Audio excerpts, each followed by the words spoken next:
बिस्मिल्लाहिर्रहमानिर्रहीम। अस्सलाम वालेकुम। सूरह गाशिया आयत नंबर 17 में अल्लाह ताला फरमाते हैं, क्या वो ऊंट को नहीं देखते कि वो किस तरह पैदा किया गया? ऐसा क्या है ऊंट में जो कि वो इतना खास है? आइए जानते हैं आज की इस वीडियो में डिटेल के साथ। जैसे समंदर में जहाज लहरों के साथ हिलता है, उसी तरह जब ऊंट रेत पर चलता है तो इसकी कमर और जिस्म आगे पीछे हिलता है। इस पर बैठने वाला आदमी ऐसा महसूस करता है जैसे वो समंदर की लहरों पर झूल रहा हो, इसीलिए इसको सहरा का जहाज कहा जाता है। आम जानवर या गाड़ियां नरम रेत में धंस जाती हैं और आगे नहीं बढ़ पाती, लेकिन ऊंट के पांव चौड़े और गुद्दाज होते हैं, बिल्कुल ऐसे जैसे जूते की प्लेट हो। इसीलिए ये रेत में नहीं धंसते और ऊंट आराम से चलता रहता है। सहराओं में मीलों मील तक पानी या खाने की कोई चीज नहीं मिलती। ऊंट कई दिन तक बगैर पानी और थोड़े से खाने पर जिंदा रह सकता है, इसलिए यह सहरा में लंबे सफर के लिए सबसे बेहतरीन जानवर है। पुराने जमाने में लोग ऊंटों पर ही सहराओं को अबूर करते थे। काफिले दिनों और हफ्तों का सफर ऊंटों के जरिए करते थे। अगर ऊंट ना होता तो लोग सहराओं में फंस जाते, इसीलिए इसको सहरा का जहाज कहना बिल्कुल दुरुस्त है। ऊंट ना सिर्फ रेत में आराम से चल सकता है, बल्कि लंबे सफर, भारी बोझ और पानी की कमी सब कुछ बर्दाश्त कर लेता है। इसीलिए इंसान ने इसको सहरा का जहाज का नाम दिया। ज्यादातर लोग समझते हैं कि ऊंट की कुबड़ में पानी भरा होता है, लेकिन ये बिल्कुल सही नहीं है। हकीकत ये है कि कुबड़ में चर्बी जमा होती है, पानी नहीं। ये चर्बी ऊंट के लिए जखीरा शुदा खुराक और तवानाई का काम करती है। जब सहराओं में खाना नहीं मिलता तो ऊंट का जिस्म इस चर्बी को आहिस्ता आहिस्ता इस्तेमाल कर लेता है, जैसे इंसान अपनी जमा की हुई चीजें इस्तेमाल करता है। ऊंट का जिस्म पानी को महफूज रखने के लिए बनाया गया है। जब ऊंट पानी पीता है तो वो अपने खून में और जिस्म के मुख्तलिफ हिस्सों में पानी महफूज कर लेता है। इसी वजह से ऊंट कई दिन तक बगैर पानी के जिंदा रह सकता है। जब ऊंट के पास खाने पीने की कमी हो जाती है तो इसके कुबड़ की चर्बी इस्तेमाल हो जाती है और कुबड़ छोटी या झुकी हुई लगने लगती है। जब ऊंट अच्छा खाता पीता है तो कुबड़ दोबारा मोटी और सीधी हो जाती है। ऊंट की कुबड़ उसका खाने पीने का जखीरा है, पानी नहीं बल्कि चर्बी है, जो ऊंट को भूख और प्यास के वक्त सहारा देती है। ऊंट अपनी कुबड़ में जो चर्बी रखता है वो दरअसल इसका जखीरा शुदा खाना होता है।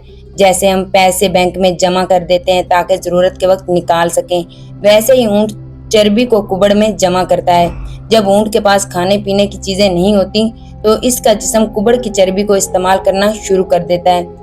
ये चर्बी जिस्म के अंदर जाकर आहिस्ता आहिस्ता फूड और एनर्जी में बदल जाती है। एक हैरत अंगेज बात यह है कि जब चर्बी जलती है यानी एनर्जी में तब्दील होती है तो इसके साथ थोड़ा सा पानी भी बनता है। यही वजह है कि ऊंट ज्यादा दिन तक पानी के बगैर गुजार लेता है।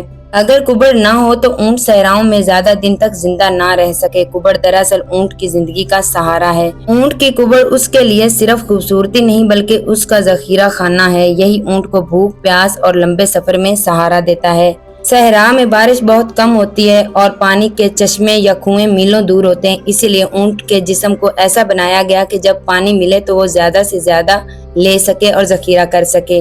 ऊंट एक बार तकरीबन 40 लीटर तक पानी अपने अंदर समा सकता है। ये मिकदार एक इंसान के कई दिनों के पानी के बराबर है। ऊंट इतनी ज्यादा मिकदार इसलिए पीता है ताकि आने वाले दिनों के लिए जिस्म के अंदर पानी महफूज कर ले। ऊंट का खून आम जानवरों से अलग है। इसके खून के खुलिये लंबे और बेउज़वी होते हैं, जो ज्यादा पानी जज़ब करके ज्यादा देर तक महफूज रखते हैं। इसीलिए ऊंट के जिस्म में पानी देर तक जाया नहीं होता। चूंकि ऊंट के जिस्म में पानी अच्छी तरह महफूज रहता है, इसीलिए ये कई दिन तक बगैर पानी के जिंदा रह सकता है। बाज़ दफा ये 7 से 10 दिन या इससे भी ज्यादा पानी के बगैर गुजारा कर लेता है। ऊंट को जब पानी मिले तो वो एक साथ इतना ज्यादा पीता है कि इसके जिस्म के कई दिन का सहारा बन जाए। इसीलिए ऊंट सहरा का सबसे ताकतवर और बर्दाश्त वाला जानवर है। सहराओं और देहात में लोग ज्यादातर ऊंट का दूध पीते हैं क्योंकि ये आसानी से मिल जाता है और बहुत ग़िज़ाइयत रखता है। ऊंट के दूध में दूसरे जानवरों, गाय, बकरी वगैरह के दूध से ज्यादा प्रोटीन पाया जाता है। प्रोटीन जिस्म को ताकत देता है और पट्टों को मजबूत करता है। आम दूध में विटामिन सी कम होता है, लेकिन ऊंट के दूध में ये ज्यादा पाया जाता है। विटामिन सी जिस्म को बीमारियों से लड़ने की ताकत देता है और इम्यून सिस्टम मजबूत करता है। ऊंट का दूध आम तौर पर गाय के दूध से कम चिकनाई वाला होता है, इसलिए ये दिल और वजन के मरीजों के लिए बेहतर समझा जाता है। ऊंट का दूध ज़ियादतीस के मरीजों, मैदे के मसाइल वाले लोगों और कमजोर जिस्म वालों के लिए खास तौर पर मुफीद माना जाता है। ऊंट का दूध सिर्फ पेट भरने के लिए नहीं बल्कि सेहत के लिए एक कुदरती दवा जैसा है, क्योंकि ये प्रोटीन, विटामिन सी और आयरन से भरपूर है। सहरा में अक्सर आंधियां और रेत के तूफान आते हैं। ऊंट की आंखें बहुत नाजुक हैं, इसलिए अल्लाह ने उसको लंबी और घनी पलकें दी हैं ताकि रेत सीधी आंखों में ना जा सके।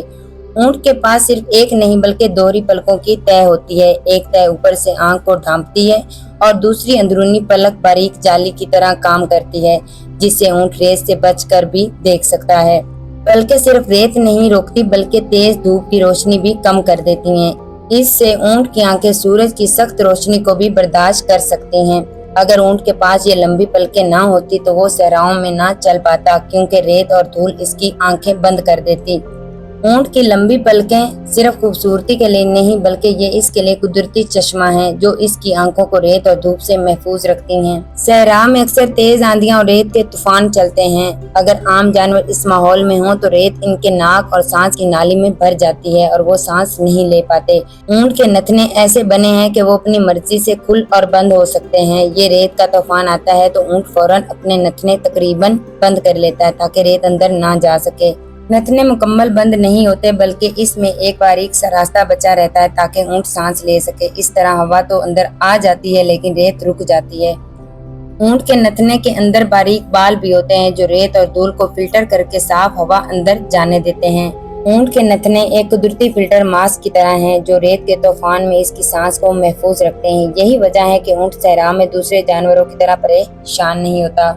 रेत पर चलना आसान नहीं होता। इंसान या दूसरे जानवर जब रेत पर चलते हैं तो इनके पांव धंस जाते हैं और वो आगे नहीं बढ़ पाते। ऊंट के पांव बड़े और चौड़े होते हैं, जैसे किसी ने इनके नीचे कुदरती जूता लगा दिया हो।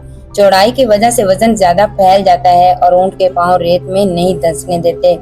ऊंट के पांव के नीचे नरम और मोटे तलवे होते हैं जो रेत पर दबाव को बर्दाश्त करते हैं। इन तलवों की बनावट ऐसी है कि ये रेत पर आराम से जम जाते हैं और फिसलने नहीं देते। सहराओं की रेत दिन के वक्त इतनी गर्म हो जाती है कि इंसान का पांव चंद सेकंड में जल जाए, लेकिन ऊंट के पांव के मोटे तलवे इसको गर्म रेत से बचाते हैं, इसलिए ऊंट घंटों रेत पर चल सकता है। ऊंट के पांव सहराओं के लिए बनाए गए हैं। ये ना धंसने देते हैं और ना जलने देते हैं, बिल्कुल ऐसे जैसे अल्लाह ने ऊंट को रेत का खुसूसी जूता पहना दिया हो।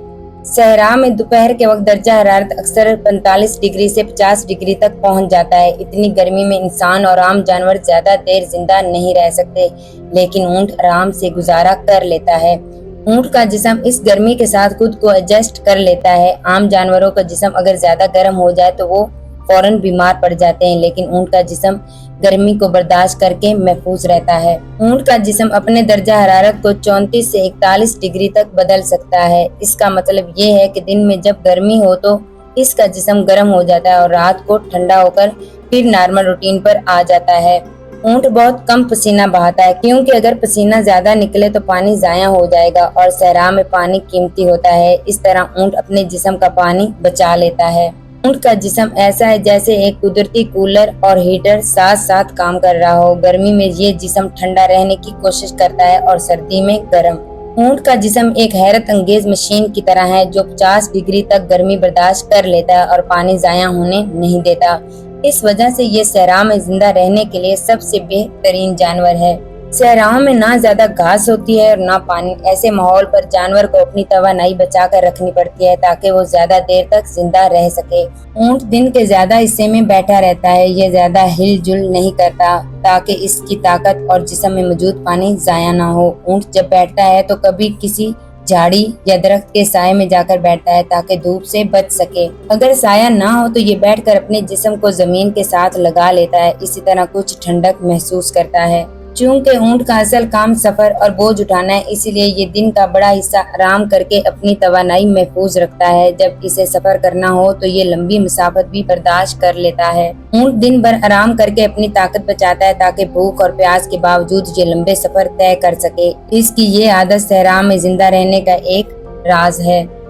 एक आम ऊंट का वजन तकरीबन 400 से 600 किलोग्राम तक होता है। बाज ऊंट इससे भी ज्यादा बड़े और वजनी होते हैं, खास तौर पर जो नस्लें अरब और अफ्रीका में पाई जाती हैं। हैरत की बात यह है कि इतने भारी जिस्म के बावजूद ऊंट बहुत आराम से रेत पर चलता है। इसके पांव चौड़े और नरम हैं जो इसके वजन को फैला देते हैं, इसीलिए ये धंसने की बजाय हल्के कदमों से चलता है। اونٹ صرف خود بھاری نہیں ہے بلکہ یہ اپنے اوپر 200 کلو گرام تک کا بوجھ بھی آسانی سے اٹھا لیتا ہے۔ پرانے وقتوں میں اونٹوں پر قافلے کے سامان، اناج، پانی کے مٹکے اور لوگ سب سوار ہوتے تھے۔ اونٹ کا بھاری جسم اسے تیز ہوا اور ریت کے طوفان میں سنبھال کر رکھتا ہے، یعنی یہ ہلکا جانور ہوتا تو اڑ جاتا یا بہک جاتا۔ اتنے وزن کے باوجود اونٹ گھنٹوں چلتا ہے، جس سے لگتا ہے کہ یہ جانور صرف ایک بڑا ہی نہیں بلکہ اندر سے بھی بہت طاقتور ہے۔ اونٹ کا وزن عام جانوروں سے کہیں زیادہ ہے، لیکن یہ بھاری بھرکم جسم اس کی طاقت اور سہولت کا راز ہے۔ اسی وجہ سے یہ انسان کا سب سے مضبوط سفر ساتھی مانا جاتا ہے۔ اونٹ کی گردن لمبی اور لچکدار ہوتی ہے۔ یہ گردن اسے زیادہ دور اور زیادہ نیچے تک دیکھنے اور کھانے میں مدد دیتی ہے۔ اونٹ اپنی گردن کو آگے، پیچھے، دائیں اور بائیں تقریباً ہر طرف موڑ سکتا ہے۔ اسی وجہ سے یہ آرام سے اپنے جسم کو چاٹ سکتا ہے یا گردن موڑ کر پیچھے دیکھ سکتا ہے۔ گردن کی وجہ سے اونٹ اونچی جھاڑیوں کے پتے بھی کھا سکتا ہے اور نیچے گھاس بھی۔ اسے خوراک کے لیے زیادہ حرکت نہیں کرنی پڑتی۔ جب اونٹ پر سوار کوئی شخص بیٹھا ہوتا ہے تو اونٹ آسانی سے گردن موڑ کر اپنے ارد گرد دیکھ سکتا ہے۔ یہی بات اسے ایک محتاط اور ہوشیار جانور بھی بناتی ہے۔ اتنی لمبی اور لچکدار گردن ہونے کے باوجود یہ اونٹ کے بھاری جسم کو بالکل توازن میں رکھتی ہے۔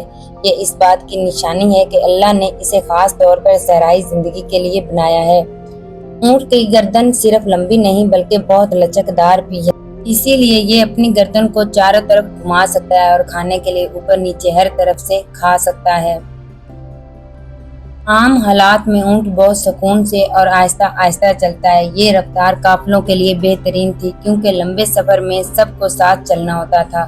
جب ضرورت پڑے تو اونٹ اپنی رفتار بڑھا کر دوڑ بھی سکتا ہے۔ یہ تقریباً 40 سے 60 کلومیٹر فی گھنٹہ کی رفتار تک پہنچ سکتا ہے، جو کہ گھوڑوں کے قریب ہے۔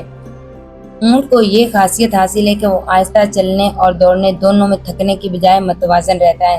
اسی وجہ سے اسے لمبے سفر کا بہترین ساتھی کہا جاتا ہے۔